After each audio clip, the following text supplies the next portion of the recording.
विधानसभा चुनाव 2023 के मद्देनज़र बीजेपी पार्टी हनुमानगढ़ की हुई है बैठक। संगठन के अंदर विधानसभा चुनाव को लेकर विचार विमर्श किया गया है। कार्यकर्ताओं के साथ, पदाधिकारियों के साथ किया गया है मंथन। वहीं दूसरी ओर कांग्रेस पार्टी पर इस मौके पर लगाए गए हैं गंभीर आरोप। और जो कांग्रेस पार्टी के द्वारा राहत शिविर चलाए जा रहे हैं, किसानों को आयोग बनाने की जो बातें सामने आ रही हैं और जो मोबाइल बांटने की बात की जा रही है, उसके संबंध में लगाए गए हैं आरोप। क्या आरोप लगाए हैं और बीजेपी पार्टी का क्या प्लान है, चलिए सुनते हैं। जो आज जहां पदाधिकारी इस बैठक के अंदर शिरकत करने आए थे, उनका क्या कहना है।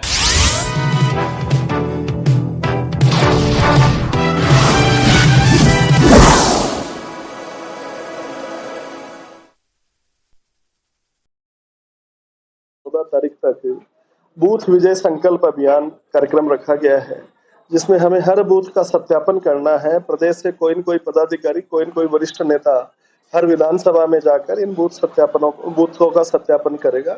उसी के निमित्त एज ए प्रदेश मंत्री मेरी आज यहाँ ड्यूटी लगी, उसी कार्यक्रम में आने का हुआ। आज यहाँ सारे के सारे पांचों इस विधानसभा के पांचों मंडल अध्यक्ष थे, हमारे बूथ अध्यक्ष थे, शक्ति केंद्र प्रभारी थे, उनका सत्यापन हुआ है। और कुछ का सत्यापन का कार्य हमारे ओपी महिंद्रा जी जो विधानसभा के प्रभारी है वो करेंगे।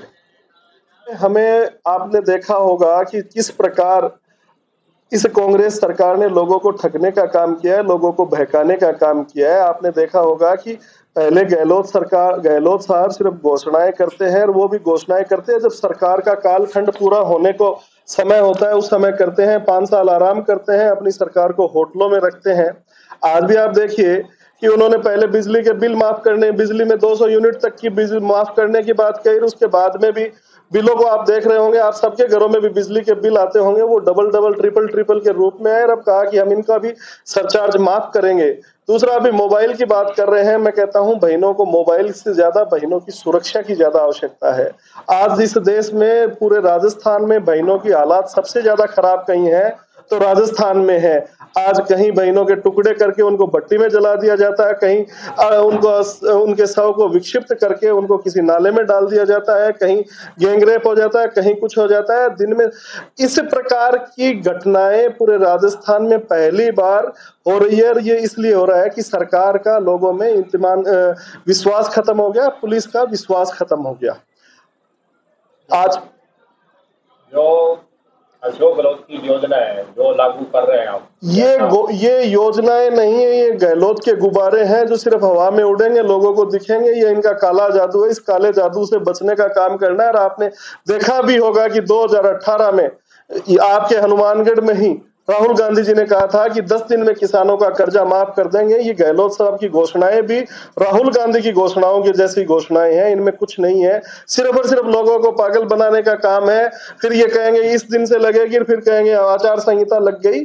ऐसा कुछ नहीं है, सिर्फ लोगों को गुमराह करने का और मुद्दों से ध्यान भटकाने का काम कर रहे हैं। आयोग बनाया किसानों के लिए, आयोग बनाया ऋण राहत जिसमें दी जाएगी, उसको कैसे देख रहे हैं जो किसानों के लिए बनाया? किसानों के लिए ऋण राहत का काम अगर इनको करना ही होता था तो इनको 2018 में इनकी सरकार का गठन हो गया। और उससे पहले इनके मुखिया ने कहा था कि हम किसानों का संपूर्ण कर्जा माफ करेंगे, 10 दिन के अंदर कर देंगे। उस 10 दिन को आप गुणा कर लो कितने दिन हो गए। कहाँ आयोग बनाने की जरूरत है और कहाँ कुछ करने की जरूरत है। एक आदेश के साथ ही किसानों का कर्जा माफ हो जाता है। तो ये सिर्फ और सिर्फ ध्यान भटकाने का काम ये कर रहे हैं। महिलाओं पर अत्याचार नहीं हो रहा है ऐसा तो मैं नहीं कह सकता, पर जहां जहां सरकार है वहां अत्याचार इसलिए कम हो गए क्योंकि जो अपराधी है उनको कड़ी से कड़ी सजा दी जा रही है। यहाँ अपराधी बस निकल जाते हैं। और आप देख लीजिए पूरे देश में जहां जहां भारतीय जनता पार्टी की सरकारें हैं वहां बहनें ज्यादा सुरक्षित है। लॉलीपॉप नहीं देती। हमारी सरकारें जो कहती है वो करती है। आपने देखा होगा वसुंधरा जी के कालखंड में हमने कहा था किसानों का 50,000 तक का कर्जा माफ करेंगे। हमने किसानों का 50,000 तक का कर्जा माफ किया। हमने कहा था कि अनुसूचित जाति आयोग और जनजाति आयोग से जिन जिन लोगों ने कर्जा ले रखा है उनका 2 लाख तक का कर्जा माफ करेंगे। वो कर्जा माफ करने का काम किया। दूसरा मैं निवेदन और करता हूं, इन्होंने पूरे राजस्थान की जनता को बरगलाने का काम किया कि महंगाई राहत कैंप के नाम से, अगर महंगाई में राहत ही देनी है तो फिर किस बात का रजिस्ट्रेशन करवा रहे हो आप? आपको तो एक आदेश ही करना है कि ये महंगाई में हमने राहत दी है, ये सिलेंडर में हमने छूट दी है, ये बिजली के बिलों में छूट दी है। ये फिर लोगों को बरगलाने का काम कर रहे हैं। ये सिर्फ और सिर्फ सरकार के पैसे का दुरुपयोग है, समय का दुरुपयोग है, सरकारी मशीनरी का दुरुपयोग है। कोई अड़ंगा नहीं लगाया। अगर इनको संपूर्ण कर्जा माफ करने की घोषणा राहुल गांधी ने की थी या बीजेपी सरकार ने की?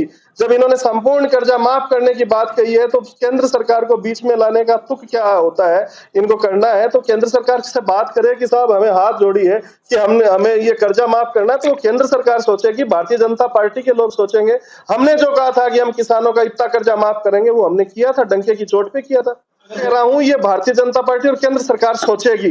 गहलोत सरकार केंद्र सरकार से कि वो केंद्र सरकार पे डालने का काम वही तो अशोक गहलोत कर रहे हैं, वही आप कर रहे हैं कि कोई भी काम जो कोई भी नाकामी है वो केंद्र सरकार पे डाल दो। ऐसा नहीं होता श्रीमान जी।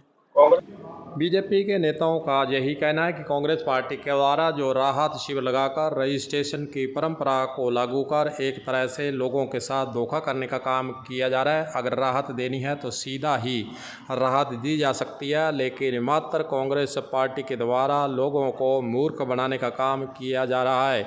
इस प्रकार के आरोप बीजेपी पार्टी के संगठन के पदाधिकारियों के द्वारा आज हनुमानगढ़ के अंदर लगाए गए हैं। कलम न्यूज़ के लिए गुरदेव सिंह सैनी की हनुमानगढ़ से रिपोर्ट।